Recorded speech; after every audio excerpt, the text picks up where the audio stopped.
रहमान या रहमान। पता है, मायूस तो हम खुद ही हो जाते हैं। वरना अगर गौर करें तो अल्लाह तो हर वक्त हमारे साथ होता है। कभी सोचा है जब हम कभी थक कर हारने ही वाले होते हैं तो कहीं से अल्लाह की मदद आ पहुंचती है। जानते हो क्यों? क्योंकि वो अपने बंदे को हारते हुए नहीं देख सकता। कितनी बार तो ऐसे होता है कि अभी हमारे लबों पर दुआ आई ही नहीं होती और वो अर्श पर पहुंच जाती है।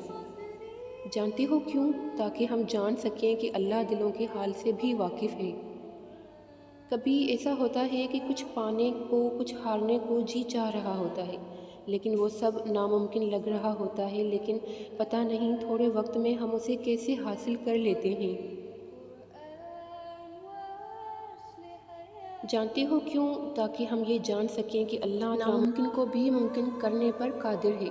फिर चाहे वो पहाड़ कैसी ही क्यों ना हो, हर चीज़ इंतज़ार मांगती है। ये सब्र भी हमें अल्लाह की तरफ मोड़ता है। इसलिए मायूस हुए बगैर अपने वक्त का इंतज़ार करना तुम्हारे लिए बेहतर है। साइदनी या रहमान, इशरह सदरी कुरआन, इमला क़ल्बी कुरआन।